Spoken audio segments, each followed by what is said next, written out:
Magandang araw po sa inyong lahat mga kababayan at welcome back dito po sa ating munting channel Pinas News Review, kung saan re-reviewin po natin ang mga mahalagang balita dito sa Pilipinas. Mga simpleng komento sa mga issue dito sa Pinas. At ito nga mga kababayan, kapapasok lang. Grabe, matindi to. Tolentino nagsalita na sa kanyang desisyon, Duterte Bumuelta. So yan mga kababayan ang ating alamin mula po rito kay News PH. Nasa description po ang full video link ng video ito. Subscribe na po kayo.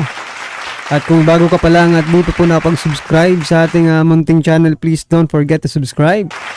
At i-click na rin po ang bell notification para updated po kayo sa lahat ng ina-uploads nating reaction video. At ito na nga mga kababayan, itong si Senator Francis Tolentino. Di ba nga po ito ay isa sa mga senatorial candidate ng bagoong Pilipinas, no? Under the administration of PBBM. Nako, alam naman po natin na itong si Senator Francis Tolentino ay nagsimula po ito sa mga Duterte or mismo kaya dating Pangulong Duterte, no? Kaalyado po ito. Pero bumaliktad mga kababayan at ngayon ay nasa bagoong Pilipinas na.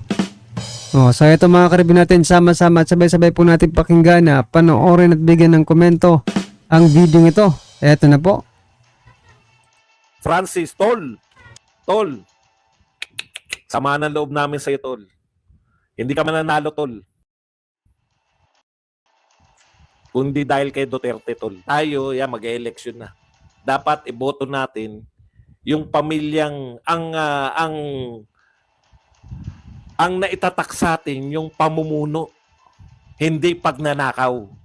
Di ba? Mahirap pala, no? Mahirap pala, nasa tatak pala yan. Akala natin yung panahon na mangga. Akala natin yung panahon na yung friend pa si BP Sara, yung nagmamano pa, di ba? Naalala nyo, nagmamano pa yung buong pamilya. Buong pamilya kay BP Sara. Yun yung panahon po na mga mangga pa sila. Pero pag panahon pala na pwesto, tabla-tabla na, no? Yung track record pala, importante, no?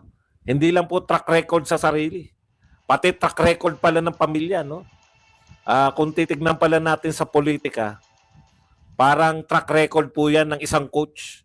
Kung ang isang coach sa championin, malamang malaki ang magawa niya sa Gilas Pilipinas. Kung ang track record ng pamilya mo ay magna,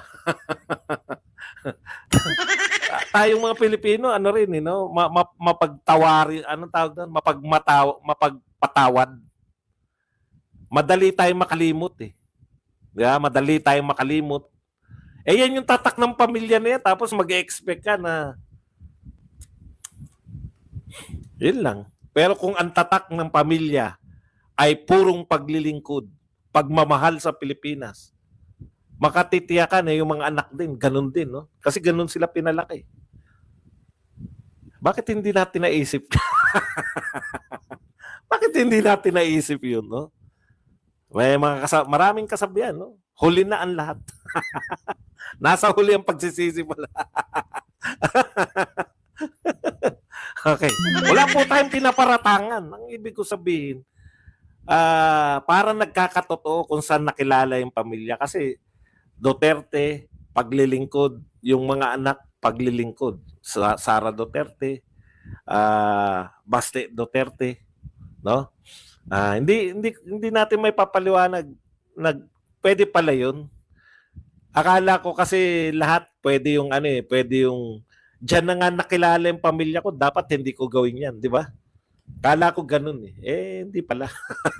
Nagkamali pala ako. Okay. Anyways, kaya po sa darating na eleksyon, pilitin po natin lahat po ng mga. So yan mga kababayan, ibig bang sabihin nito, Sir Badong, once magnanakaw is always magnanakaw? Yun ba ang gusto mong iparating sa amin, Sir Badong Aratiles? Once a magnanakaw is always a magnanakaw. Nako. Kung ano ang puno, yun din ba ang bunga? Ay malamang mga kababayan, ang santol ay hindi po mamumunga ng pinya. Di ba? Kaya nabudol tayo. Nabudol po tayong lahat mga kababayan ha. Pwede po ba yung mga wag po tayong sunod lang ng sunod sa mga Duterte. Hikayatin natin sila tumakbo na. Kasi si Tatay Digong may sinasabi pa hindi kami tatakbo. Pwede po At saka eto nga pala mga kababayan, no? Ito, kinakampanya ko talaga. Sinasabi ko talaga dito sa channel na ito na wag na po tayong bumoto ng artista, no? Maging ka-line up man yan ni Tatay Digong or, di ba? Or maging kalaban man ng mga Duterte or kakampi ng mga Duterte, basta artista, no? Basta yung mga popular lang, di ba? Yung mga popular lang na mga tao at biglang nagka-interest dahil popular nga sila, nagka-interest sa politika. Kasi wala pa lang proven na po at tested na po, no? Na yung mga artista, at yung mga ang tawag dito. May term kasi dito yung mga sikat eh. Yun, mga sikat, no? Kahit hindi artista basta sumisikat.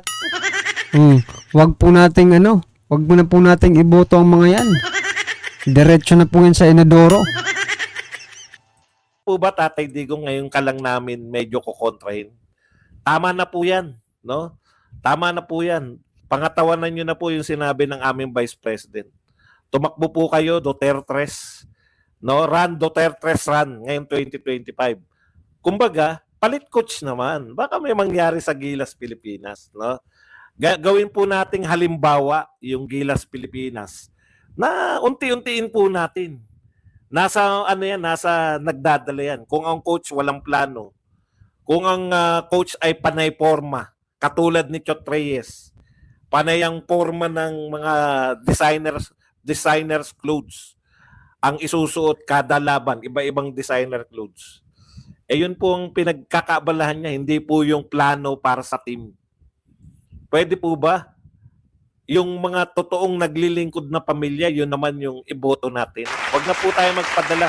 Ang naka-line up na, ang tindi po ng line up ng administrasyon. May nakita po ako rito. Ewan ko kung matutuloy ito, kung mahahatak nila ito lahat. Ito po ay nilabas ng politiko. Narimarim ako dito sa talagang etong isa na to. Ewan ko kung So yan mga kaubayan, diba tinapik na natin lahat ito eh. Yung senatorial slate ng bagoong Pilipinas. Eto may mga talaga to, may mga kumbaga markado na ito sa taong bayan eh, yung iba dito, no?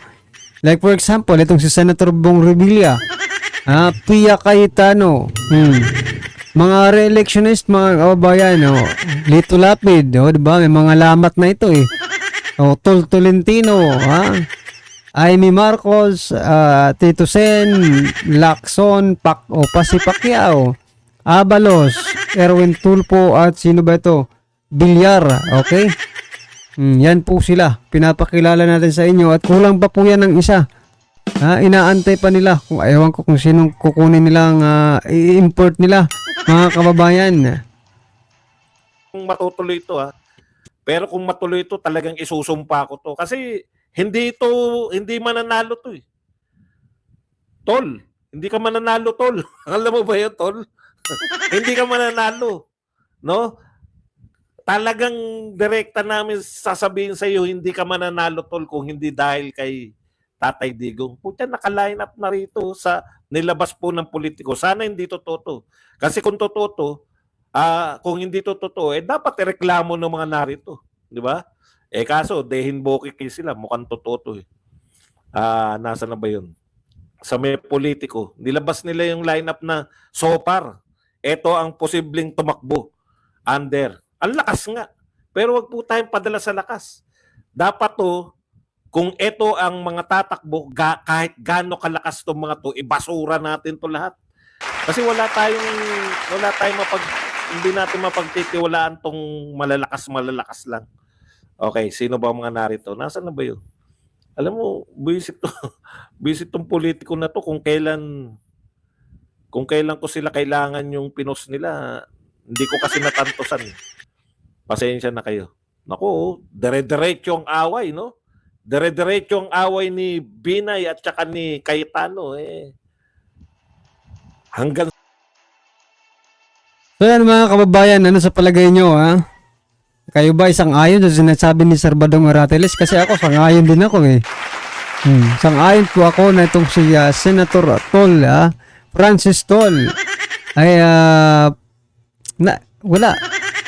Diretso ito mga kababayan, diretso po ito sa ano, sa kung saan man ninyo gustong ilagay ito. Diba? Pero isa lang po ang sasabihin ng mga DDS dito mga kababayan. Wala na kaming tiwala dito kay Francis Tol.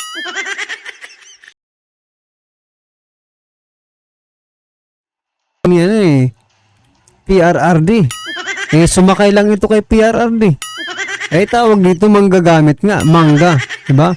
Sabagay, yung kinakampahan niya ngayon ay mangga rin 'di ba?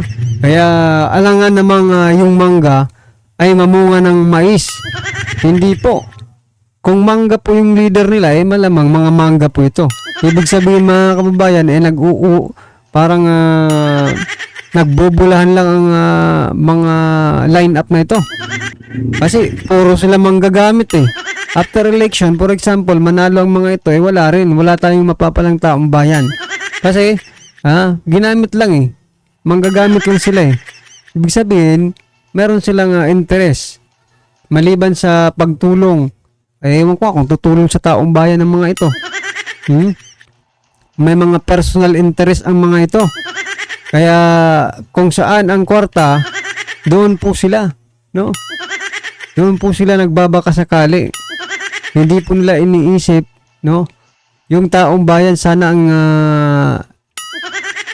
nako talaga. Well, anyway mga karibin natin, ano man po ang inyong reaksyon, komento, or kritisismo sa video ito, i-comment lang po sa baba para at least malaman po ng ating mga kababayan kung ano man po ang inyong opinion patungkol po dito, right?